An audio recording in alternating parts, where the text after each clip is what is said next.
हम दूसरे के आश्रित होकर जब तक जिएंगे तब तक हम दुख झेलेंगे,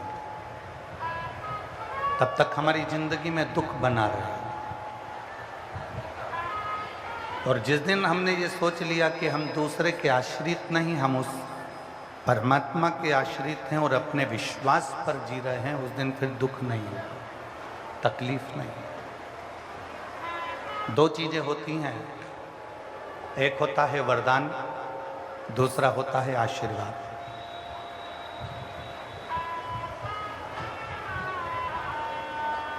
एक वरदान है और एक आशीर्वाद, दो चीजें। वरदान किसी को भी मिल सकता है, अच्छा है उसको भी वरदान मिल जाएगा, कोई बुरा है तो उसको भी वरदान मिल जाएगा, कोई पापी है तो उसको भी वरदान मिल जाएगा, कोई असुर है तो उसको भी वरदान मिल जाएगा, कोई राक्षस है उसको भी वरदान मिल जाएगा, कोई भूत प्रेत है उसको भी वरदान मिल जाएगा। पर आशीर्वाद किसी को नहीं मिलता। आशीर्वाद तो जिसने अपने माता पिता के चरणों की सेवा करी और जिसने भगवान शिव पर एक लोटा जल चढ़ाया, उसको आशीर्वाद प्राप्त हुआ है, उसको आशीर्वाद। वरदान पुण्य करने वाले को भी मिल जाता है और वरदान पाप करने वाले को भी मिल जाता है, पर आशीर्वाद नहीं मिलता। क्यों कहते हैं भूखे को भोजन और प्यासे को पानी, जय बाबा बर्फानी? क्यों किया जाता है?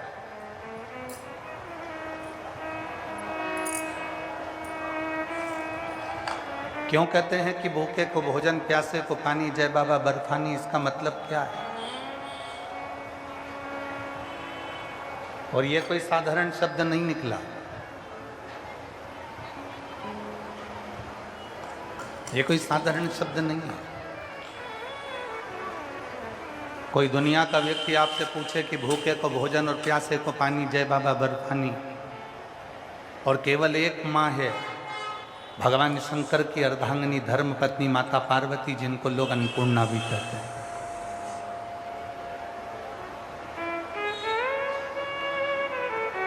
केवल एक है, बहुत सारे होंगे। कोई कहेगा ये द्वारका के नाथ हैं, कोई कहेंगे ये जगन्नाथ हैं, कोई कहेंगे ये बद्रीनाथ हैं, कोई कहेंगे ये नाथ हैं। पर एक ऐसे नाथ हैं जिनको विश्व का नाथ कहा जाता है, जिनको विश्वनाथ कहा जाता है।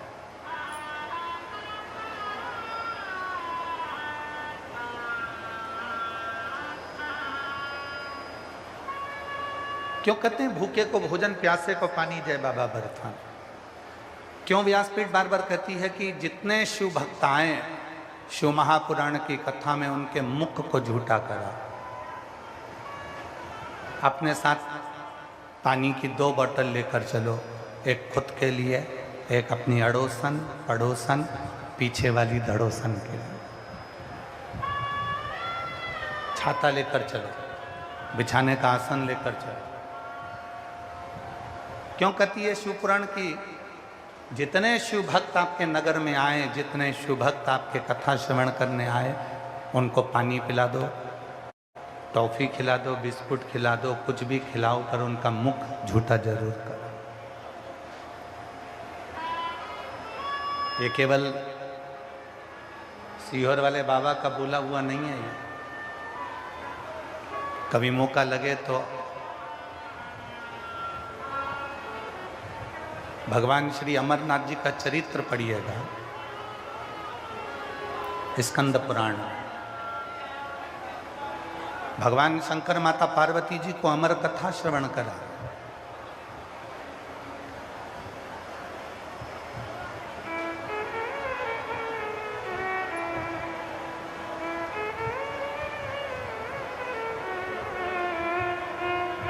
कथा सुनने के लिए जब अमरनाथ की गुफा में प्रवेश करे भगवान शिव पार्वती जी को लेकर, सर्प को बाहर छोड़ दिया, नंदी को बाहर छोड़ दिया, भगवान शंकर के साथ में कोई नहीं गया, गई तो केवल एक माता पार्वती जी थी।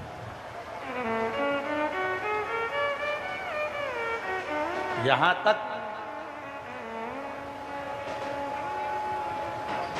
भगवान शंकर ने सबको बाहर छोड़ा, गंगा सिर पर रह गई थी।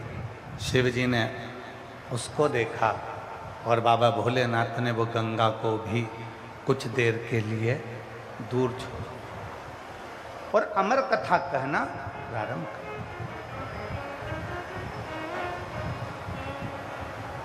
कथा चलते चलते चलते चलते 3 दिन निकल गए। अब जब जब कथा होती है तो उसमें कुछ ना कुछ अड़चन जरूर आता है।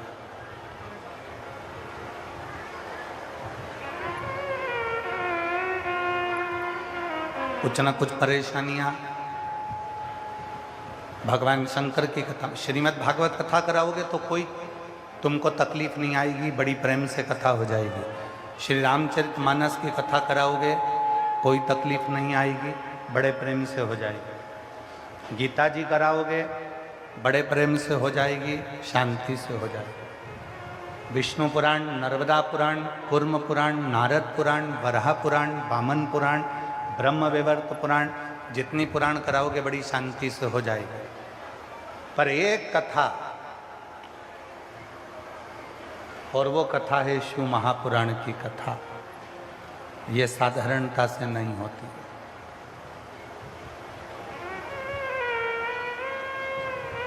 बहुत कठिन, इतनी परीक्षा लेती है, इतनी परीक्षा लेती है, सारे कचरे को साफ कर कर फिर शिव महापुराण की कथा भेंट कर जनमानस का कल्याण करती है। ये कोई साधारण नहीं है।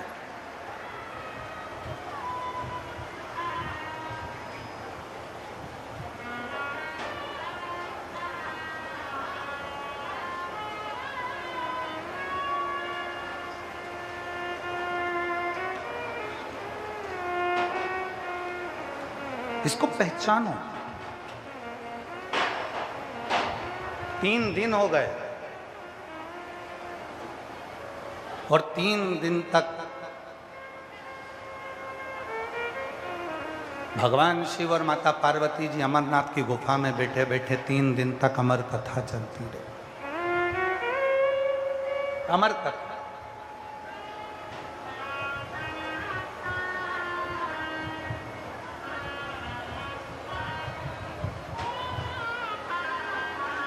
पार्वती जी के कानों में शब्द गए, शब्द पहुंचा। मां जगतजननी बेचैन हो गई शब्द को सुनकर।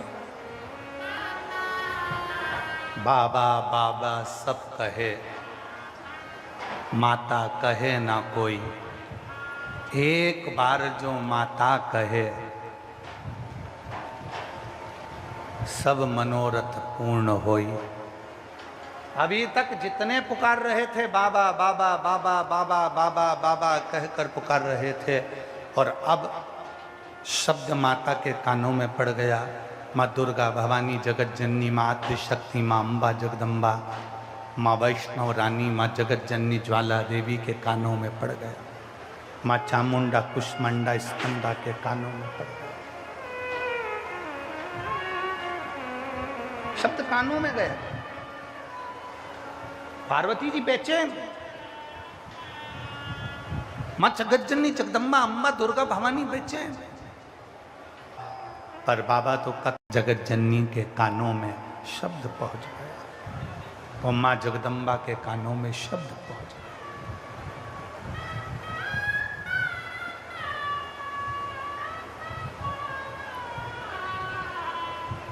दौड़ पड़ी मां। शिव कथा कर रहे हैं। भगवान शंकर ने आवाज लगाई, पार्वती तुम कहां जा रही हो? पार्वती जी कह रही हैं, किसी भूखे को भोजन और प्यासे को पानी देने जा रही हूं बाबा बर्फानी, अभी आता। पार्वती कथा छूट जाएगी, तुमको दोष लग जाएगा। कथा रह गई तो तुमको दोष लगेगा। पार्वती जी कहती हैं, किसी का पेट भरकर और किसी का मुख झूठा कराकर मुझे विश्वास है जो सुख मिलेगा वो सुख जीवन में कभी नहीं मिलेगा। माँ जगत जननी 3 दिन की अमरनाथ की कथा श्रवण कर कर ओझल होती हैं और सबका पेट भरकर सबका मुख झूठा कराकर फिर कथा सुनने बैठती हैं। तो भगवान शंकर ने कह दिया, पार्वती देवताओं को श्राप लगाए कि इनके घर में संतान नहीं होगी, और ये श्राप किसी और का नहीं, दधीचि ऋषि की धर्मपत्नी सुवार्च का है। मैं गर्भ से हूं और तुमने मेरे पति के प्राण ले लिए। मैं श्राप देती हूं किसी देवता की पत्नी गर्भित नहीं होगी। जरा ध्यान देना कथा पर।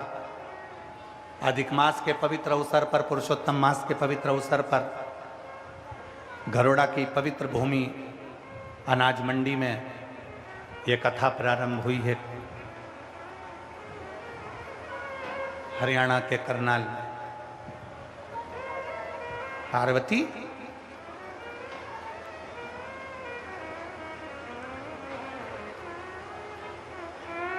देवताओं को एक श्राप लगा है।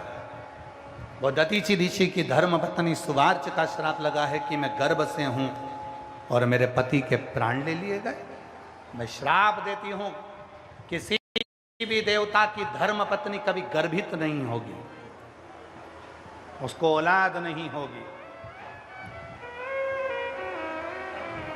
शिव जी ने कहा, पार्वती आज तू कथा सुनते सुनते तूने दूसरे के मुख को झूठा कराया है, किसी भूखे को भोजन और प्यासे को पानी पिलाया है। आज मैं वर देता हूं, किसी देवता की पत्नी गर्भित हो चाहे ना हो, पर तुझे वचन देता हूं तेरी गोद में औलाद जरूर खेलेगी। ये मेरा आशीर्वाद। समाज ने जिन जिन कौम ने सहयोग करा कि कई लोगों के वीडियो हमारे आशीष जी ने हमको दिखाए, कोई ने कुछ, कोई ने कुछ, कोई ने इतना, कोई ने उतना, अपने मन से समर्पण कर कर इस कथा को, जो कि लोगों ने बिजनेस बना ली थी, इस कथा को धंधा बना लिया था इस कथा को, पर मैं पूरे करनाल की मीडिया को नतमस्तक होकर प्रणाम करता हूं, आपकी जागरूकता को, जो आपने खूब सुंदर इस कथा को, यहाँ की मीडिया को, यहाँ के यूट्यूबरों को, यहाँ के पत्रकारों को, यहाँ की सोशल मीडिया को, यहाँ के न्यूज़ चैनलों को, करनाल के एक एक न्यूज़ बेटा बेटियों को मैं दंडवत प्रणाम करता हूँ इस व्यासपीठ से, जो तुम जागृत करे और जो धर्म को धंधा बना रखा। आज तुम्हारे भाई की कीमत बढ़ गई, 1,21,00,000 का हो गया।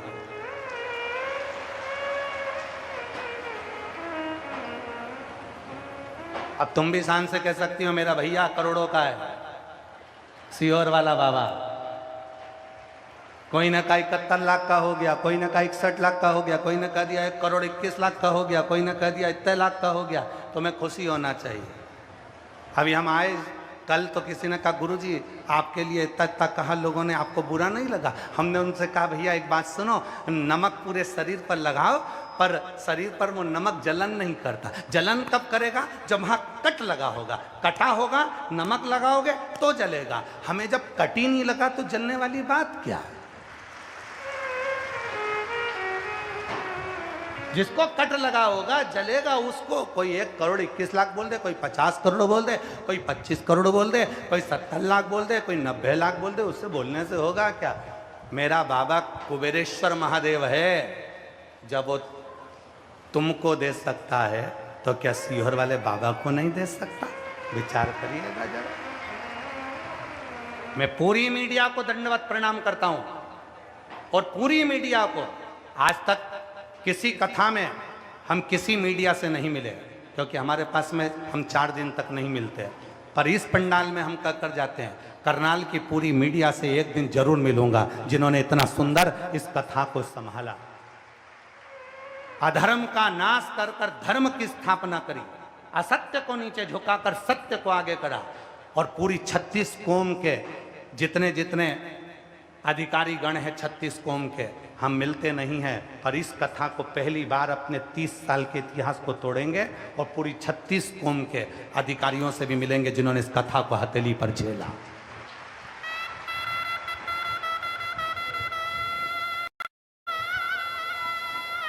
बोल बम का नारा है,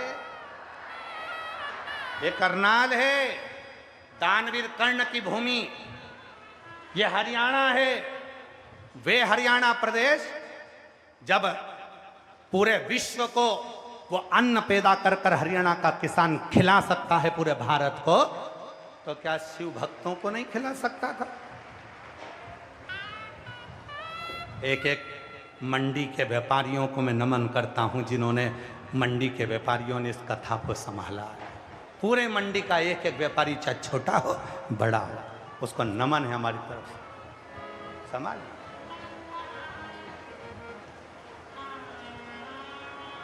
जो दिल से वो दिल से देगा, मेरा भोला भंडारी है, खाली झोली भर देगा। मेरा भोला भंडारी है, खाली झोली भर देगा। बहुत दिल से आए हो आप लोग, कथा श्रवण करो। भूखे को भोजन, प्यासे को पानी, जय बाबा बर्फानी, इस शब्द को स्वयं स्कंद पुराण में वर्णन किया गया, अमरनाथ गुफा के चरित्र में वर्णन किया गया। पार्वती जी कथा सुनते सुनते तीसरे दिन चली गईं और भूखे को भोजन और प्यासे को पानी पिलाकर जब आईं, शिव जी से कहा, बाबा ने देखा पार्वती तू कथा में लोगों को भोजन कराने चली गई, कथा में लोगों को पानी पिलाने चली गई।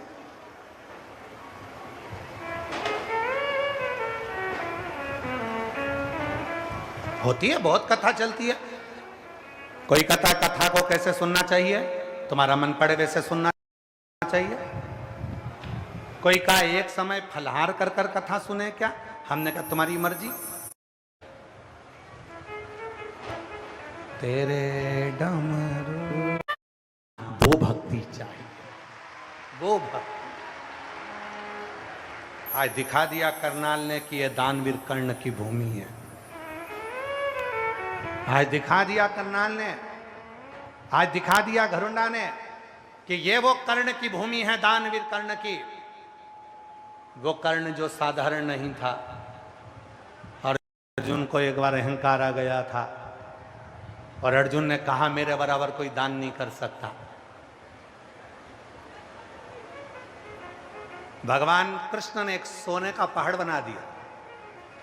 अर्जुन से कहा, अर्जुन मेरा मन है ये सोने के पहाड़ पर जितना भी सोना है तू दान कर दे। अर्जुन ने कहा ठीक है। पूरे नगर में सूचना कर दी, कल अर्जुन सोना दान करेंगे, आ जाओ। लाइन लग गई सोना दान करने की। अर्जुन ने किसी को 1 तगाड़ी सोना, किसी को 2 तगाड़ी सोना, किसी को इतना सोना, किसी को कम सोना, किसी को ज्यादा सोना, अर्जुन ने देना चालू करा। सोना कम नहीं हुआ, अर्जुन थक गए, भगवान के पास गए, सोना तो खत्म ही नहीं हो रहा। भगवान ने कहा तो फिर अर्जुन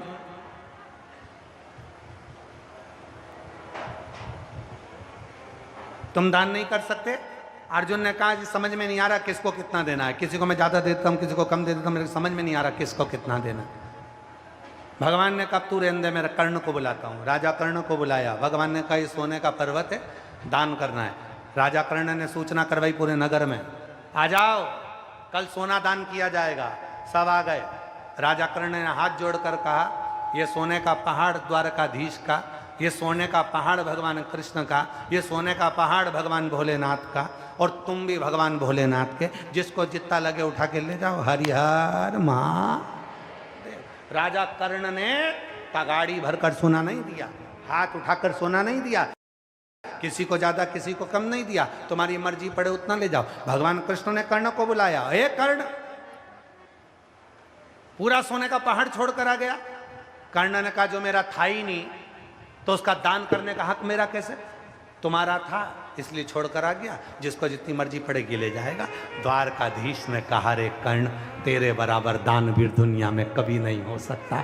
जो तूने करा वो किसी ने नहीं। और आज करनाल वालों ने दिखा दिया, 36 कौम ने दिखा दिया कि राजा कर्ण की नगरी में तुम रहते हो, तुम भी किसी दानवीर कर्ण से कम नहीं हो, तुम भी सब श्रेष्ठ तुम्हारा।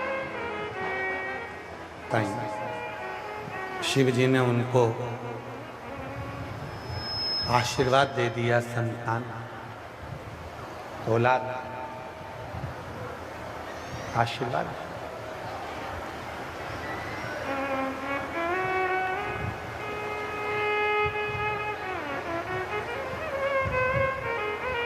कोई साधारणता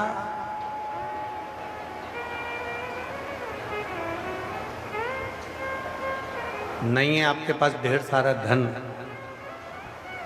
आप बहुत बड़ा भंडारा नहीं कर सकते। हर किसी को अपनी पानी की बोतल में से पानी तो दे सकते। कोई पुण्यवान है तो उसको भी वरदान मिल जाएगा, कोई पापी है तो उसको भी वरदान मिल जाएगा।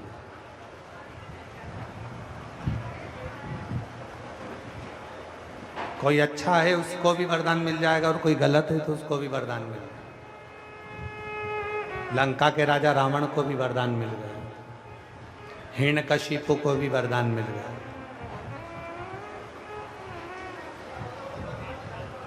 वरदान किसको नहीं मिल रहा? सबको मिल रहा, पर आशीर्वाद सबको नहीं मिल रहा। आशीर्वाद हर एक को नहीं मिल सकता।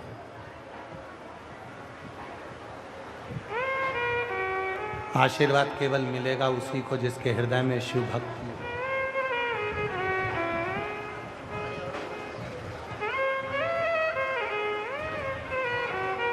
आशीर्वाद उसी को मिलेगा जिसके हृदय में शिव तत्व हो।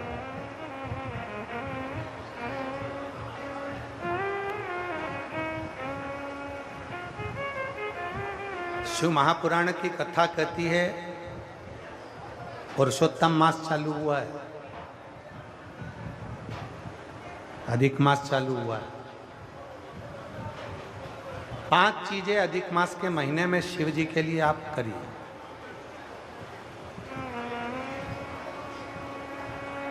तीन वर्ष में एक बार अधिक मास आता है, पुरुषोत्तम मास आता है। हम पूरी कथा पुरुषोत्तम मास की भी आपको कथा के बीच में कहेंगे। इसलिए पुरुषोत्तम मास में जो कथा चल रही है 3 जगह पर, एक जगह करनाल में हो जाएगी, इसके बाद में फिर दुधाना गांव में महाराष्ट्र में हो जाएगी, फिर एक ऑनलाइन हो जाएगी। ऐसी तीनों कथा हमने अधिक मास पार्ट 1, अधिक मास पार्ट 2, अधिक मास पार्ट 3, इस नाम से हम इस कथा को दिए। पूरे पुरुषोत्तम मास में, अधिक मास में आपको 3 कथाएं हम श्रवण कराएं, बाबा की कृपा हुई तो। और उन तीनों कथाओं का क्रम, शिव को कैसे रिझाया है। 5 चीजें धारण करो। आज 17 मई से अधिक मास प्रारंभ हुआ है, जो 15 जून तक चलेगा। इस 15 जून तक के अधिक मास में 5 चीजें अपने अंदर धारण करना है। पहले नंबर का, शिव जी को 1 लोटा जल सुबह से लेकर शाम तक के बीच में कभी भी चढ़ाना जरूर। दूसरा, शंकर जी के मंदिर में या बेलपत्री के नीचे या तुलसी के क्यारे के पास में एक दीपक अवश्य लगाएं। चाहे सुबह लगाएं, चाहे शाम को लगाएं, तुम्हारी मर्जी पड़े तब। दीपदान जरूर करो, जल जरूर चढ़ाओ।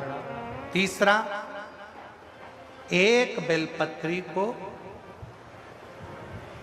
रख लें और उसी बेलपत्र को पहले दिन से लेकर 17 मई से लेकर, अधिक मास के पहले दिन से लेकर अधिक मास के आखिरी दिन तक, 15 जून तक एक ही बेलपत्र को एक कागज में या किताब में उसको रख लें, उसको रोज शिव जी को समर्पित करें, श्री शिवाय नमस्तुभ्यम बोलकर अपनी कामना करें, वापिस उठाकर उसको अपने किताब में रख लें, फिर कल वापिस समर्पित करें, फिर वापिस रख लें, फिर वापिस समर्पित करें।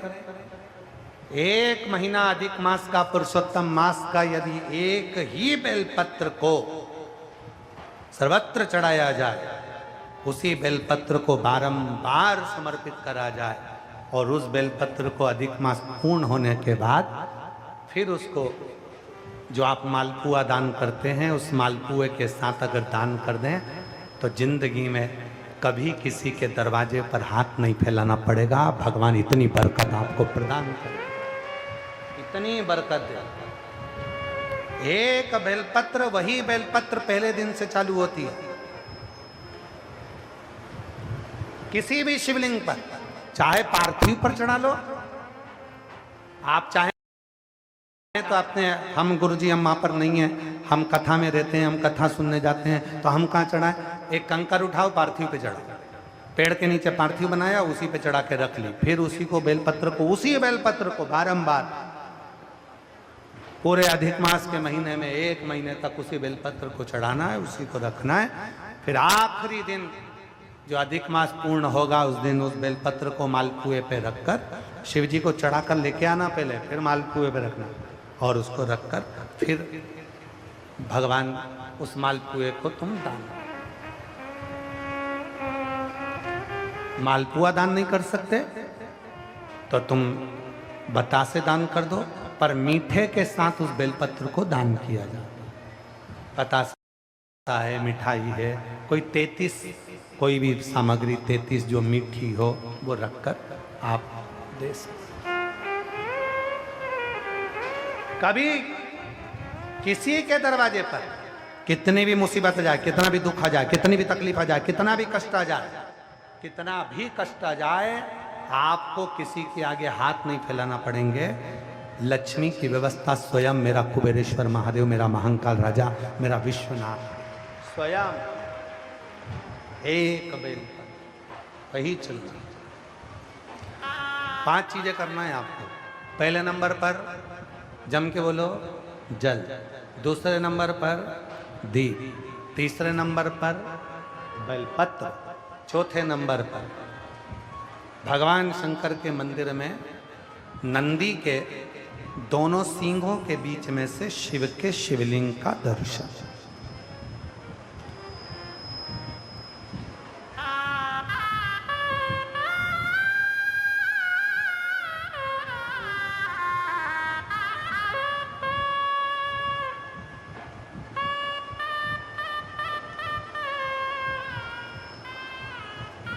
नंदी के जो सींग है उन सींग के मध्य में से भगवान शंकर का दर्शन।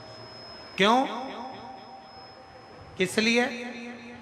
अगर पुरुषोत्तम मास में, अधिक मास में हम नंदी के दोनों सींगों के बीच में से शंकर के शिवलिंग का दर्शन कर लेते हैं तो अपने अंतिम सांस तक शरीर के अंदर कोई बड़ी बीमारी कभी नहीं आती, कोई गंभीर बीमारी कभी नहीं, क्योंकि ज्येष्ठा का अधिक आया है। ज्येष्ठा का जो अधिक होता है उसमें अगर सींग, दोनों सींगों के बीच में से शिव के शिवलिंग का दर्शन करिए, शरीर में कभी कोई बड़ी बीमारी, ऐसी बीमारी नहीं आएगी जिसका इलाज है ही नहीं। रोगीले होकर, कष्ट भोग कर शरीर को नहीं त्याग, बहुत बड़ी बीमारी के साथ शरीर का त्याग नहीं करो। चौथा और 5वें नंबर पर भगवान शिव के मंदिर में, भगवान शंकर के मंदिर में या शिव कथा में या जहाँ हो वहाँ प्रदोष काल में, प्रदोष का समय, सूर्य डूबने का समय जब हो उस समय पर 5 बार 7 बार या तो पंचाक्षर मंत्र नमः शिवाय या षडाक्षर मंत्र ओम नमः शिवाय या श्री शिवाय नमस्तुभ्यम का जप करें। 5 बहुत, ये 5 अधिक मास में शंकर की 5 चीजें धारण कर लो। उसमें सबसे ज्यादा जरूरी जो है जल, दीप, बेलपत्र वही चढ़ाना, वही लेकर आना। कभी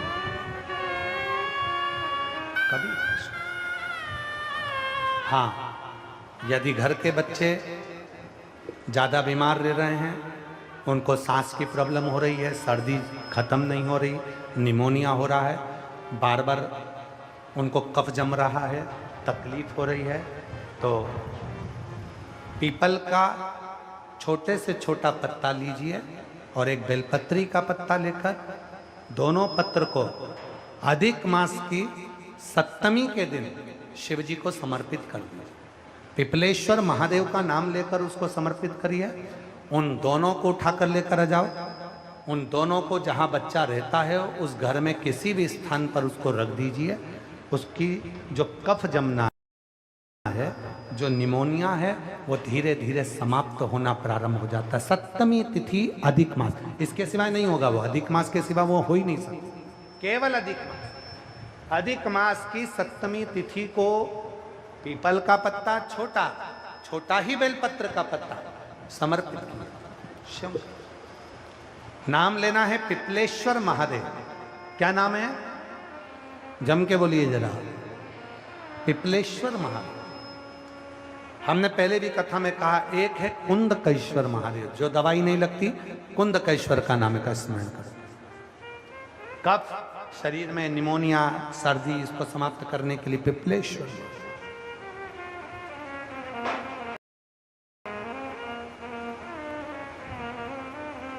पिपलेश्वर महादेव। शिव कथा करो। पार्वती मैया का यह पवित्र चरित्र कह रहा है। वरदान किसी को भी मिले, आशीर्वाद नहीं मिल सकता। थोड़ा तप कर लीजिए, वरदान मिल जाएगा, आशीर्वाद नहीं मिलेगा। थोड़ा व्रत कर लीजिए, वरदान मिल जाएगा, आशीर्वाद नहीं।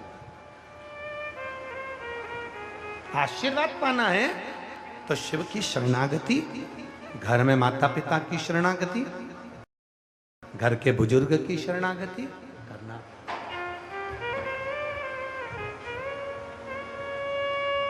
और शंभु शरणे मांगू घड़ी दया। मेरी जितनी जीजी आ रही हैं कथा में, मेरे जितने जीजा आ रहे हैं, जितनी बेटियां आ रही हैं, जितने बेटा आ रहे हैं, जितने मेरे बुजुर्ग माँ बाप आ रहे हैं कथा में, आपसे निवेदन है करभद्र, कथा में आओ, मना नहीं है, पर अपने चेहरे पर प्रसन्नता होना चाहिए।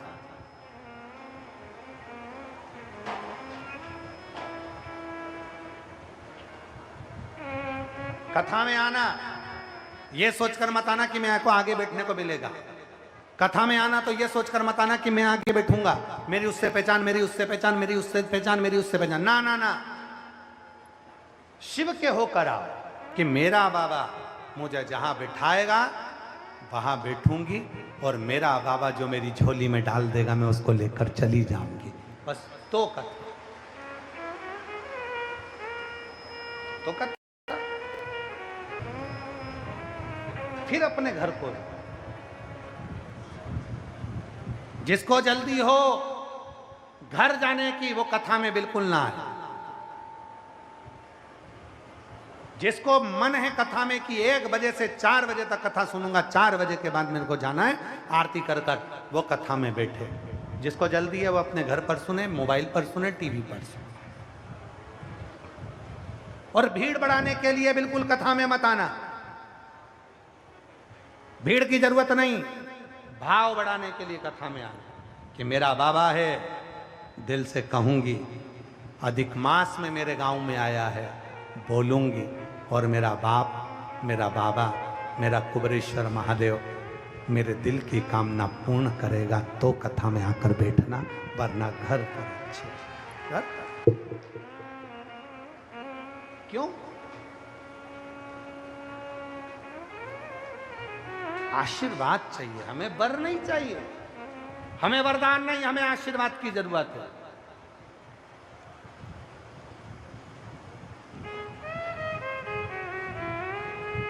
देवराज नाम का एक ब्राह्मण था, अपने कर्म से वंचित हो गया था।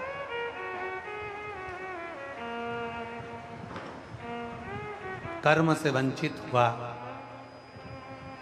घर में पत्नी भी थी, बच्चे भी थे, फिर भी एक गलत स्त्री का संग पकड़ लिया।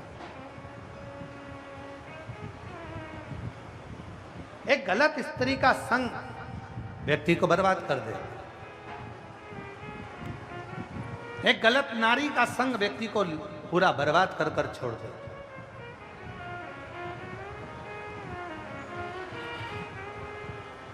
और देवराज को एक स्त्री ने पकड़ लिया, और स्त्री ने देवराज को पकड़ लिया। एक दिन वो स्त्री ने कहा, जो रानी के गले में हार पड़ा है वो हार मुझे चाहिए। देवराज उसको चोरी करने गया, चोरी कर कर ला रहा था, शरीर में ताप पड़ गया था। शिव मंदिर में जाकर उसको ठंड लगकर वो चुभ गया। शिव पुराण के 2 शब्द उसके कानों में चले गए और बेलपत्री के वृक्ष के नीचे उसके प्राण छूट गए, उसके प्राण चले, मर गए, शिव के धाम चला। किसी ने कहा कि वो तो पापी था, पाप कर्म करता था, गलत स्त्री का संग पकड़ लिया था, गलत काम किया उसने, फिर वो वैकुंठ कैसे जा सकता, फिर वो श्रेष्ठ धाम कैसे जा सकता, शिव के धाम कैसे जा सकता। 33 कोटि देवता में केवल एक देवता है, देव अधिदेव महादेव, जो तुम्हारा धन नहीं देखते, जो तुम्हारा सुख नहीं देखते, जो तुम्हारा वैभव नहीं देखते, वो तुम्हारा पाप भी नहीं देखते, वो तो इतना देखते हैं कि अंत समय में तूने शिव नाम लिया कि नहीं लिया, तूने शंकर की कथा को सुना कि नहीं सुना। वो देखते हैं कि तेरा दिल कितना साफ, मन कितना साफ। मेरी करनाल की जितनी जीजियां बैठी हैं ना, जब कथा सूचना मिली लोगों को मीडिया पर कि कथा कैंसिल हो गई, करनाल की मेरी कई माताओं की आंख में आंसू थे, रो रही थी।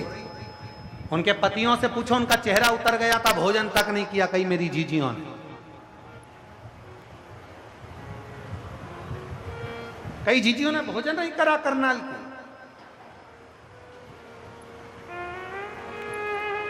घरोड़ा की कई मेरी माताओं ने अन्न नहीं पाया, रोने लगी, आंखों में आंसू भर गए, जल निकलने लगा।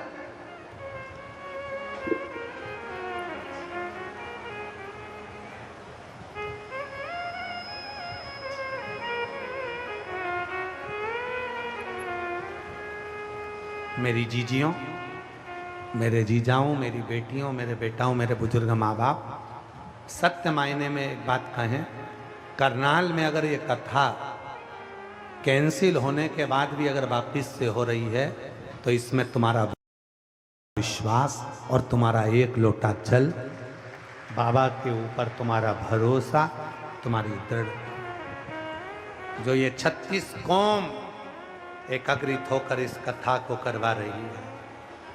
36 एक यूट्यूबर, जितने यूट्यूबर, और हम आपसे भी कहेंगे, यहां से जाते जाते एक सेल्फी लेकर जाना, एक वीडियो बनाकर जाना कि ये है मेरा करनाल, ये है मेरा घरोड़ा, जिसमें शिव महापुराण की कथा चल रही है। और पहले दिन भी लाखों शिव भक्तों ने रोडों पर बैठकर कथा को श्रवण करा। ऐसा वीडियो तुम भी अपने इंस्टाग्राम पर, सोशल मीडिया में डालना, ये है मेरा करनाल, हम हरियाणा वाले।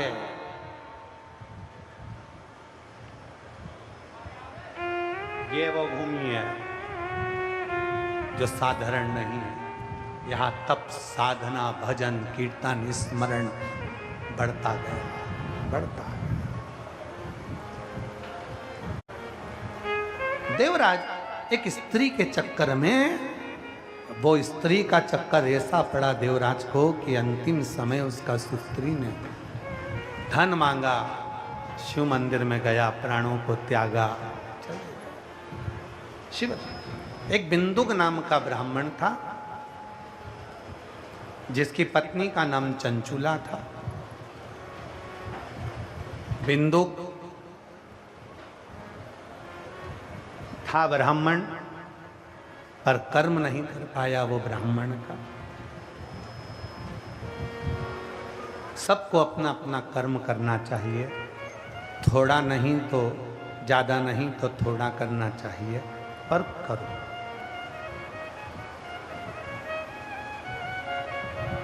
प्रतिदिन कोई सोचे कि कहीं का ऐसा व्यक्ति मिल जाए जो हमारे दुख को मिटा दे, तो दुनिया में कोई पैदा नहीं हुआ जो तुम्हारे दुख को मिटा दे। कोई नहीं मिटा सकता।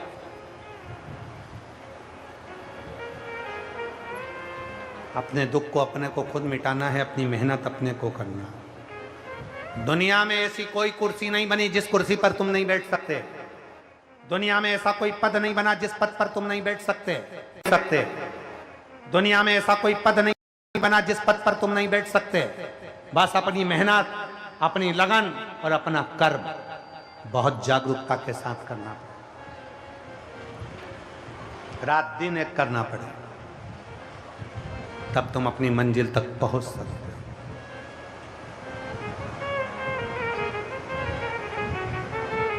और आधे से ज्यादा लोग तो इंतजार में लगे रहते हैं, अभी समय अच्छा नहीं चल रहा, भगवान ना जाने हमारे को क्या हो गया, मेरा समय अच्छा नहीं चल रहा, मेरा समय अच्छा नहीं चल रहा। तो ऐसे बोलने से समय अच्छा चल जाएगा क्या? बार बार समय का रोना रोना, समय अच्छा नहीं चल रहा, समय अच्छा नहीं चल रहा, फिर माँ चले गए, बताओ महाराज जी पत्रिका दे दी, जन्म पत्रिका, ना जाने कितनी बार वास्तु शास्त्री से पूछ लिया, ना जाने कितनी बार कजन कौन कौन से शास्त्री से पूछ लिया, पर अपना भाग्य ही नहीं चमक रहा। अरे भाई, सब कुछ बदल कर देख लिया तो थोड़ा अपने आप को बदल कर देखो। जब अपने आप को हम बदलेंगे, अपने आप सब कुछ बदलना प्रारंभ हो जाएगा। सब कुछ बदलना, हम बदल ही नहीं रहे अपने आप को। हम तो लगे हैं कोई मिल जाए, गड़ा हुआ धन देकर चले जाए, कोई मिल जाए भभूति फेंक कर चले जाए तो हमको ऐसा हो जाए। ना ना, अपनी मेहनत करें, अपनी मेहनत, और स्वयं को करना पड़ेगा, कोई दूसरा नहीं। बिंदु प्रेत योनि में पड़ गया। चंचुला देवी को मालूम पड़ा कि मेरा पति मर गया है, उसका अंतिम संस्कार कर दिया, फिर भी वो प्रेत योनि में पड़ा था। एक दिन चंचुला देवी काशी चली गई। काशी में पहुंचकर चंचुला ने शिव महापुराण की कथा को श्रवण किया, सुना। जैसे ही जा रही थी, पानी में पांव फिसल गया, सीढ़ी से नीचे गिर गई, सिर में चोट लग गई, मर गई। चंचुला मरी, माता पार्वती जी की सहेली बन गई। सहेली माता पार्वती की। माता ने पूछा, चंचुला तू इतनी मौन रहती है, चुप रहती है, क्या बात है? तेरे मुख से कोई शब्द नहीं निकलता चंचुला। चंचुला बोली कि मेरा पति प्रेत योनि में पड़ा हुआ है, उसकी मुक्ति नहीं। इतनी सी बात? जा शिव महापुराण की कथा सुन। चंचुला ने कहा, कौन कथा सुनाएगा? तब तुमरुका जी से कहा, शिव जी के एक ऐसे भक्त तुमरुका जी जिनका घोड़े का मुंह लगा है, हाथ में तानपुरा करताल है, शिव जी के सिवा उनके कानों में कोई शब्द ही नहीं जाता, केवल शिव की चर्चा, केवल शंकर का ही गुणगान, उसके सिवा कुछ। तुमरुका जी से कहा कि मुझे कथा करवाना है। तुमरुका जी बोले, कथा तो कर दूंगा, पर इसका यजमान कौन बनेगा? कोई यजमान भी तो चाहिए ना कथा सुनने के लिए। और करनाल की इस पवित्र धरा पर घरोड़ा में जो जजमान बनकर 32 कौम 36 कौम जो बैठी है, और इसमें भी जो मुख्य यजमान का पद ग्रहण कर कर जो इस कथा का आयोजन करवा रहे हैं, मैं उनको पुनः पुनः साधुवाद देता हूँ कि भगवान की कृपा समझना कि पुरुषोत्तम मास में ये शिव महापुराण का यजमान कोई नहीं होता, यजमान के रूप में स्वयं शंकर और पार्वती बैठकर कथा के यजमान बनते हैं। यजमान साधुता।